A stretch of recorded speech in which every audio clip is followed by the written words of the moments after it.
Yo, what's up? What's up? It's your boy Domuto. We're back with another video. Today, we're watching Charlotte saying, what if Goku had Frieza's potential? So today we'll be watching part 3 and 4. Last time we watched part 1 and 2.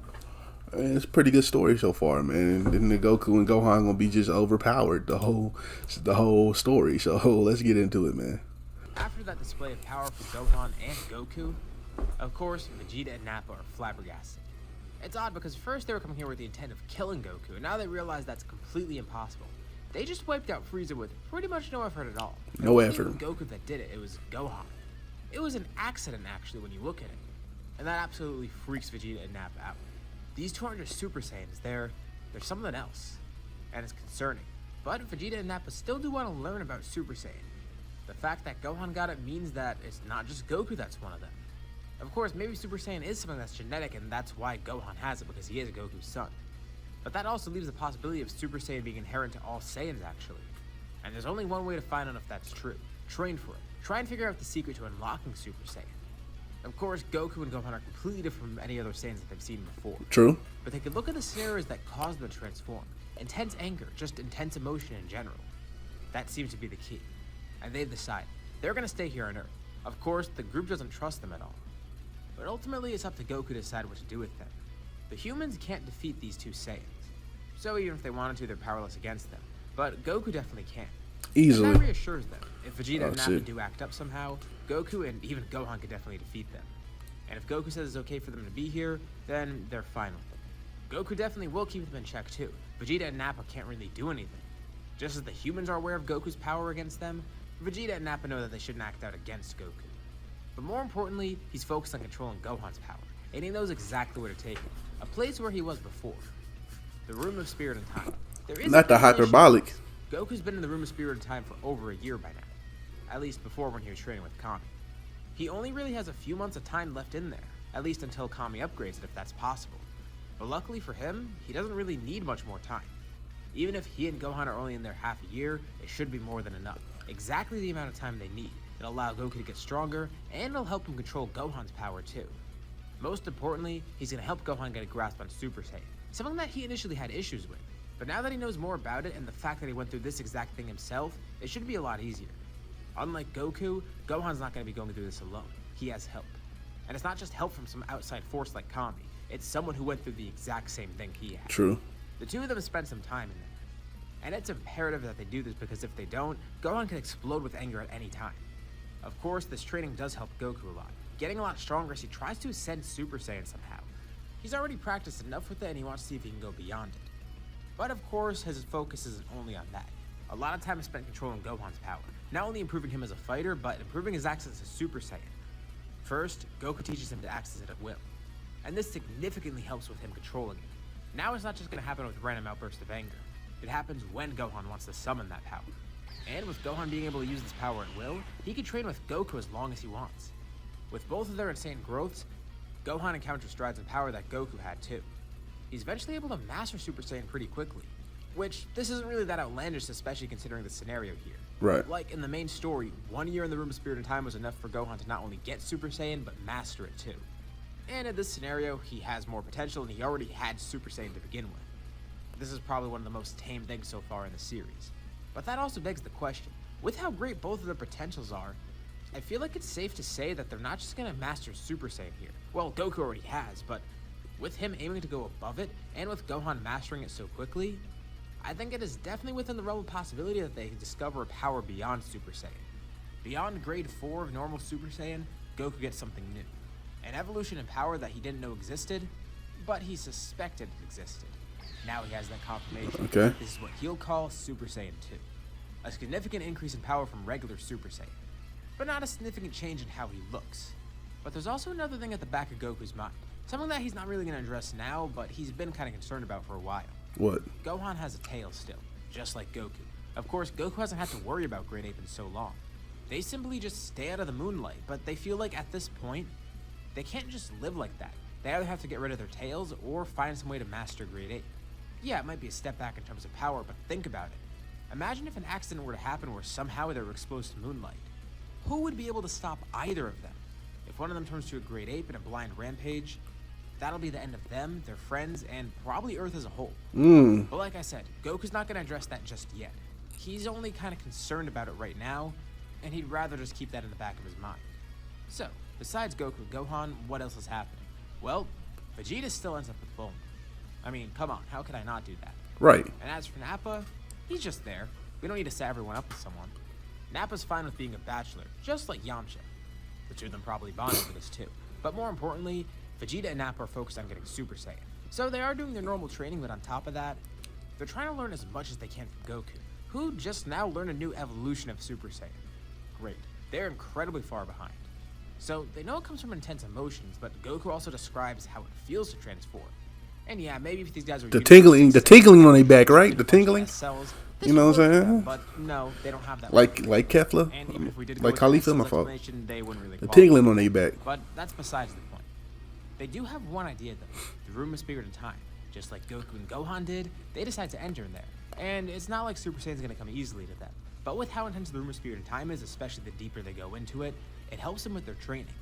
And every day, they try and make a little bit more progress, trying to go deeper into the room of spirit and time, basically torturing themselves. And at some point, out of necessity, right when they're due to exit, the two of them are finally able to unlock Super Saiyan, but they don't have a control in it. It was out of necessity, but now they know what it feels like, and they know they could probably tap into it again. They don't need to train in here forever, they can train back. Just blonde eyebrows and a huge blonde mustache. And two exit, now proud to be Super Saiyans. Meanwhile, Raditz is in hell, basically just missing out on everything and screaming. No one thinks to revive him, there's no reason to. And everyone's a Super Saiyan besides He's a low-class warrior. Malding, but nobody cares. And yeah, everyone training is great and all, but there's still other developments going on. I mean, the villains aren't just going to be sitting there doing nothing. Jiro, for example, he's still working on something. His project is going to be very different this time, though. He doesn't even work on the other androids. Instead, he focuses on Cell specifically, trying to speed him up. Cell is going to be so strong that he decides it's best to focus all his efforts on him. 17, 18, they don't even become a thing. It's too much effort to kidnap people and turn them into cyborgs against their will. Why not just work on this guy? Jiro is going to speed up the process of Cell's development. Although there is one drawback. He doesn't know if Cell could truly attain perfection. Cell was born imperfect to begin with, but at least in the main story he had the other two androids to rely on. Here, Cell's full potential is never realized because Jiro never bothers to perfect him. Cell is basically a framework of what he should be, and at some point, he is awoken, much earlier than normal, although he resents his creator. He realizes he could have been so much more. He could have been truly perfect. Sure, he's incredibly powerful as is, but now he has to go on this journey himself to become perfect, try and figure out a way to find perfection somehow, and he has no idea of where to start. How the fuck he gonna do this? That Cell's gonna be under his control, but with the amount of power Cell has and the resentment he holds towards Jiro, that's not happening. Jiro is immediately killed, and Cell is now ready to terrorize the world. Think about how strong he'd be here. He has all of Goku and Frieza's potential, not to mention everyone else on Earth, basically. But this still isn't enough for him, because he knows he could have been much more than this. But he knows one thing certain. Even if he's not perfect yet, he's gonna pursue Goku. Maybe if he steals power right from the source of the strongest person he could think of, that could help him achieve perfection. Him, Gohan. Hell, even though they're weaker, Vegeta and Nappa too, he could steal some from them. They'll make great snacks at worst. But at best, it could lead him down towards the path to perfection. At first, he starts by attacking a random city, absorbing all the people there. Sure, they make for nice treats, but they don't really add too much to his power. He continues on this feeding frenzy. And he does see a marginal increase in strength, but it's not really enough. This is mainly just to satiate his appetite. But also it does serve another purpose, drawing out Goku and Gohan. Having them directly come to him instead. I mean, it's the perfect plan, and it's less work for him.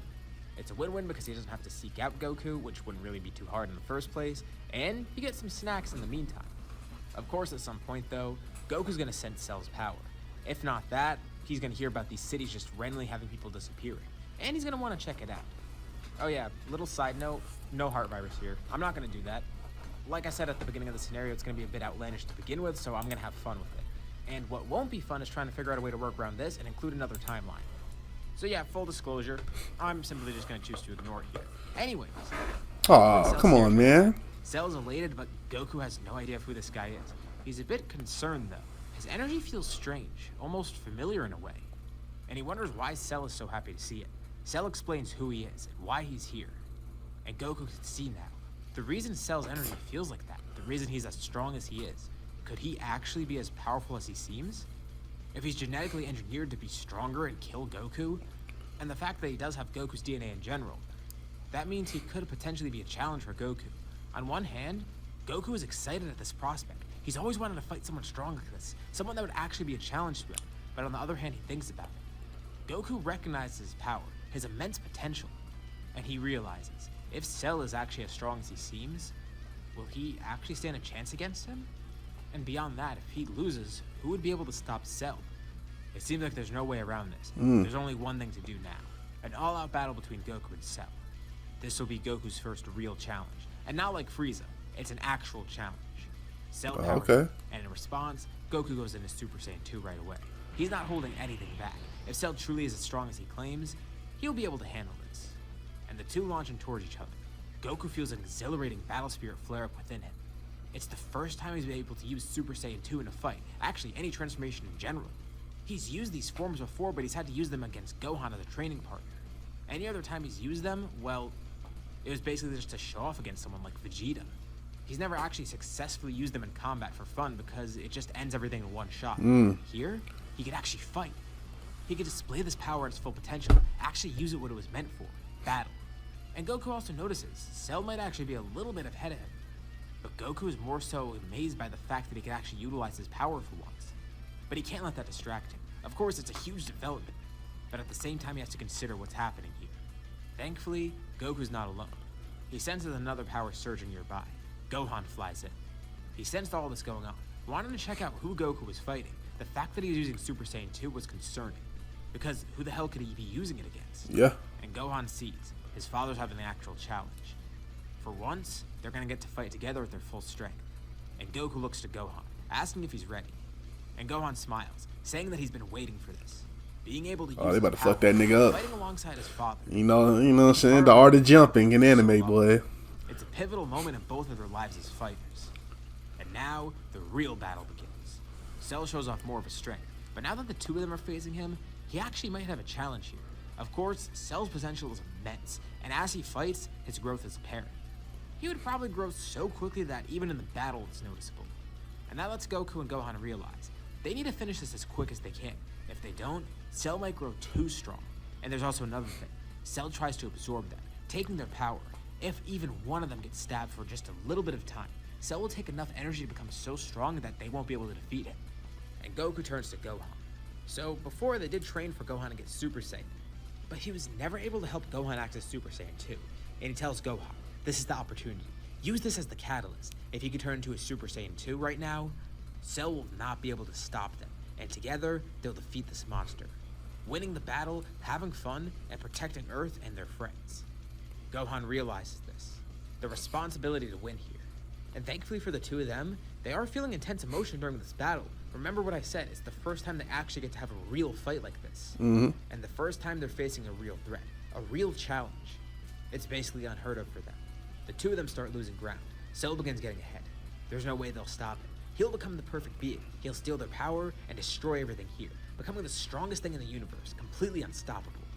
But as he continues taunting them, Gohan's rage flares up. His determination to stop Cell. His determination to win. His Saiyan blood is pumping, and he needs to access this power. With an explosion of ki, he transforms, and Goku immediately recognizes this as Super Saiyan 2. And for a brief second, he's elated, but it tells Gohan, in case the power is fleeting, now's the time to strike. Don't focus on the fact that he unlocked it. Instead, immediately use it. Channel that energy into a final attack. Gohan rushes into Cell, grabbing his tail, swinging him around and flinging him towards Goku. Cell's able to stop himself midair. But Goku didn't just sit there. He rushed towards Cell as well, kicking him right back towards Gohan. Gohan delivers an uppercut, sending Cell flying into the sky. Good. Now he's away from the surface. The two of them stand together side by side. Midair, they each charge a Kamehameha. Oh, not a father-son.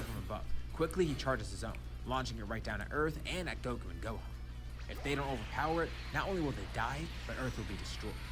More of a reason for them to win here. With all their strength, they launch their beams. The father-son Kamehameha overpowers Cell's. Cell tries even more power, but there's nothing left. He curses Jiro. This could have been avoided. He could have won. Had Jiro not been so hasty, he could have been perfect. He could have just taken his time and actually made Cell perfect. But no. He slipped up here, and Cell paid the price. That's the last thought going through his head as he gets erased by the father-son Kamehameha. Goku and Gohan power down, breathing heavily. That was their first challenge, and they won. They smile and start laughing together. Yes, sir. So, Goku defeated his greatest challenge yet, with the help of Gohan, of course. A fighter genetically engineered to kill him. Someone that was designed to be just as strong as Goku and have the same crazy potential as him. So, who could possibly face him now? Of course, he's delighted. He finally got that all-out battle that he wanted. He finally got to test his powers against someone who is his equal, or at least above him. Maybe he jumped the gun when he thought that there was no one to actually challenge him. There could be people out there that he doesn't know of yet. And he welcomes the challenge. Come the little he pink knows blob. That someday he might encounter someone else strong. And at the same time, Earth will be safe. He'll use his power to defend his friends. He has a newfound motivation. There could be great fights waiting, and great threats lurking about that need to be fought against. And now, we enter somewhat of a time skip. That same 7-year time skip that we saw normally. Although, of course, there's a bunch of differences here. One thing worth noting is Goten is born. And just like Gohan, Goku is immediately concerned about how he's going to act. The thing is, he got Gohan under control, so even though Goten's going to be incredibly powerful and have insane latent potential, it's proven that he's been able to control it, not just with himself, but Gohan too. So he's kind of worried at first with Goten, but then he's comforted by this knowledge. And there is another issue with Goten. He is also born with the tail. We haven't really talked about it much, but I did briefly mention in the last part. Goku still does have his tail. So does Gohan. And yeah, I know, at a certain point, Saiyans aren't born with tails just because they're so strong that they don't need them. But here, we're giving them a tail for a reason. This tail on Goten serves as a reminder to Goku. Oh yeah, he remembers from before. He wanted to see if he can control Great Ape somehow, because he still is concerned about him and Gohan. But also Goten too. Goku always kind of brushes to the side because they just ignored the moon and tried to not look at it. Which isn't really a great way to live. They could cut off the tail, but at the same time, Goku realized that there could be something there. He could use it to achieve some sort of new power, so that's why he saved it, but he just kind of forgot about it, focusing on Super Saiyan 2 and trying to go beyond that. But maybe that's the key. Getting control over the Great Ape form. That way, they won't have to worry about turning into Great Apes anymore. Not to mention, maybe they can unlock a new sort of power from that. And it's kind of a necessity now because there's 3 Great Apes to worry about. Not just himself, but Gohan and Goten. If either of them transforms, it's probably game over for Earth. Unless they're quick enough to stop a Great Ape, which is still possible, there is the risk that one of them transforms, goes berserk, and blows everything up. Not the best outcome, so they're going to want to avoid that. Instead of completely just removing the tail, they're going to practice with the power that comes from it. Learn from it. Also, over this time period, both Goku and Gohan are still training. With the immense potential that he was gifted, Gohan is still motivated, also with the fact that Goku's still around, unlike in the main story where he died. So Goku's definitely going to be a good influence in terms of training. Both of them are training together. They are the best training partners for each other after all. Growing a lot stronger over time as Gohan grows up. And something interesting is about to happen. A tournament. You know, it could be fun to enter. Of course, Goku knows that he's likely going to be the finalist there, as is Gohan. But hey, for old time's sake, why not enter the tournament? Also, Chi-Chi would probably want this because it's an easy way for them to earn money. They already know that by default, either Goku or Gohan's going to win. But also there's another thing here. The two of them could fight each other all out. There's a motivation here to do so. Of course, they could do this anytime, but in a different setting like this, it could be really fun. I can see that. Videl also does kind of pressure Gohan into it. The Saiyan stuff still happens, by the way. So the two go on to do this just for fun, but also because they're being encouraged to. Seems like they have no other choice. They need to do this. And they're looking forward to it. But there's also one other development that I want to cover, and that's Vegeta and Nappa. Of course, they unlocked Super Saiyan last time, and they've been growing a lot stronger ever since. They know that they're never going to reach the level of Kakarot, something that they didn't really expect to happen. But in a weird twist of fate, they're actually kind of following Goku. Definitely by now they would have assimilated. And the two find a rivalry within each other. Of course, they are still amazed by Goku's power and do want to achieve that same level one day, but they don't think it's going to be possible. It seems he was just born a mutant or something. But the two have each other.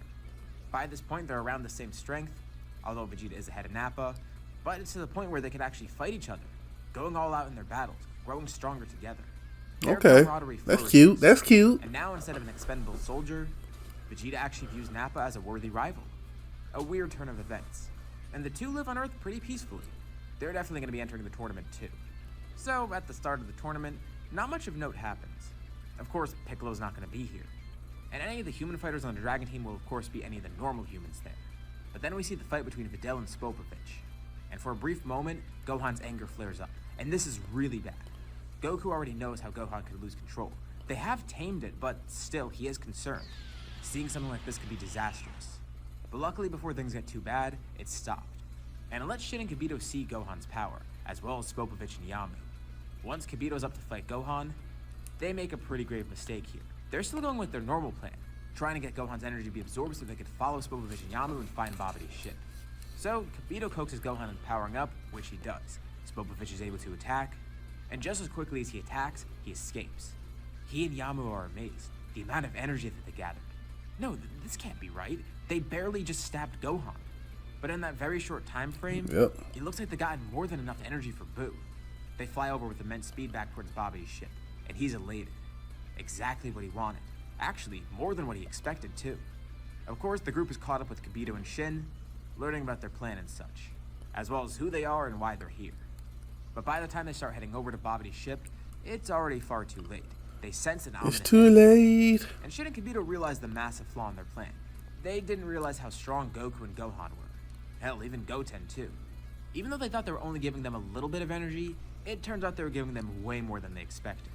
When Kibito saw Gohan's power, he was a little bit worried about this because Gohan's power was insane. And this just confirms that. Great. They screwed it up. They basically caused Boo's revival. There's no other explanation for it. That ominous energy that they sense, it's gotta be Boo.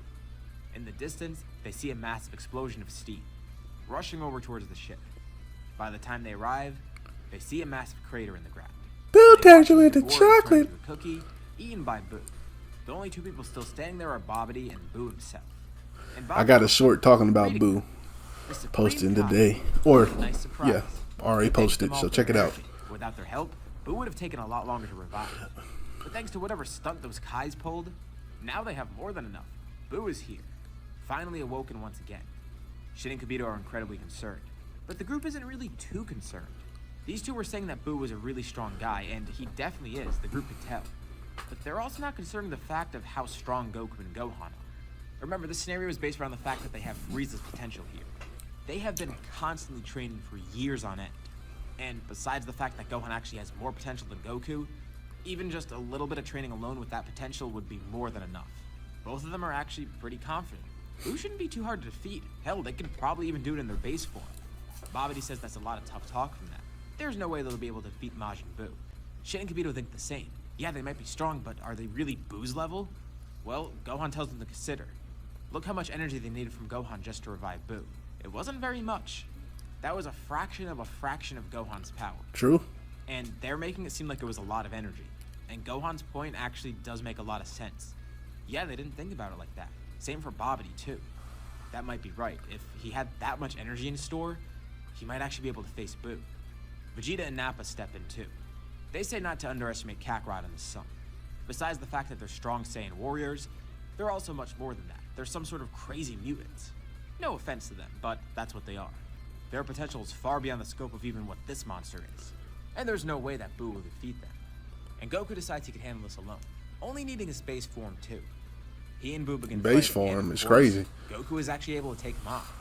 It's a bit fun at first, but Goku realizes he's holding back a lot. He wants to showcase more strength, and also, he does kind of want to make this quick because they need to get back to the tournament. He wants to fight Gohan there as a finalist.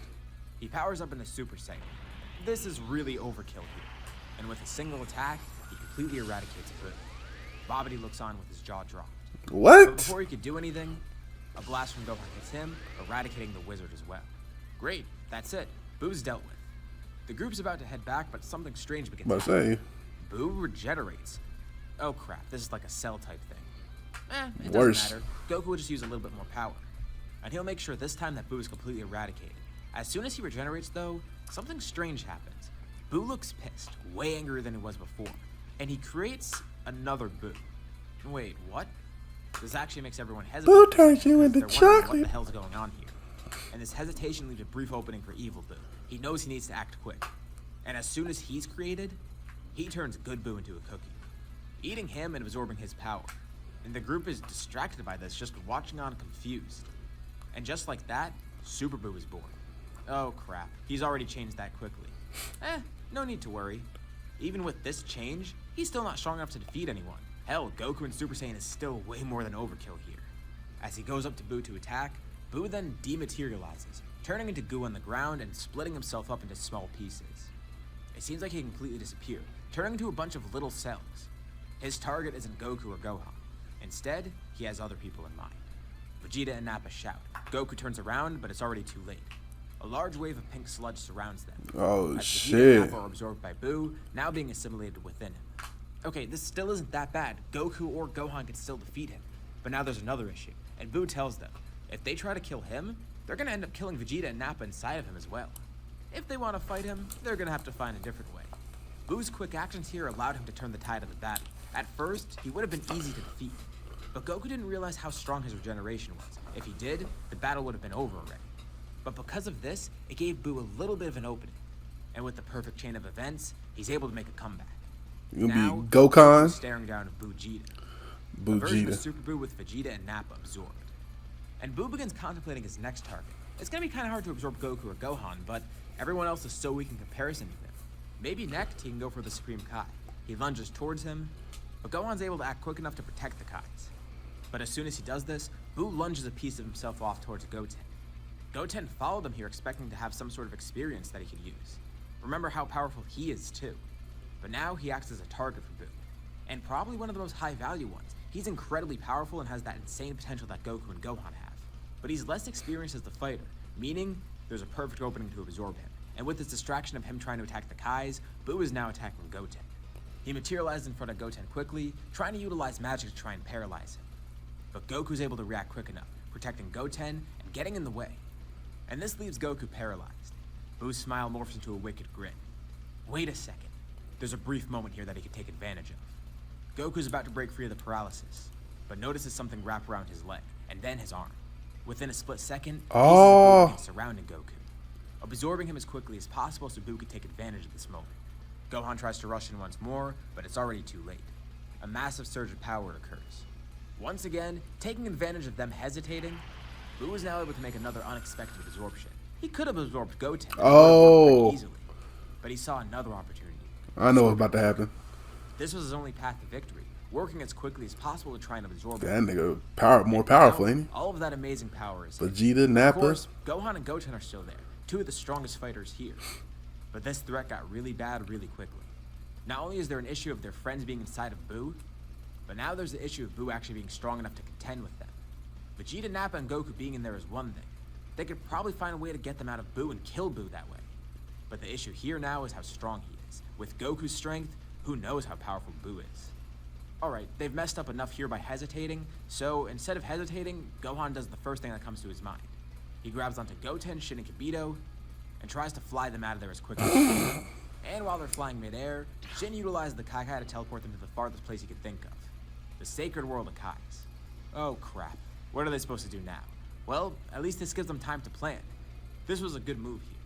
But what will their next move be? Now, Goku is born. Buku. With his amazing potential Buku. power, he's about to wreak havoc not just on the world, but the universe as a whole. How will he be stopped? So now on the same. Right, that was pretty good. I look, he got into it at the end, like really into it. You know what I'm saying? So, but what is Gohan? I think okay, they'll have Gohan get the ultimate form and fight that Buku nigga.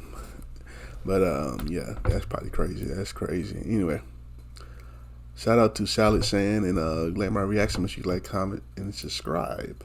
And I'll catch you next time, man.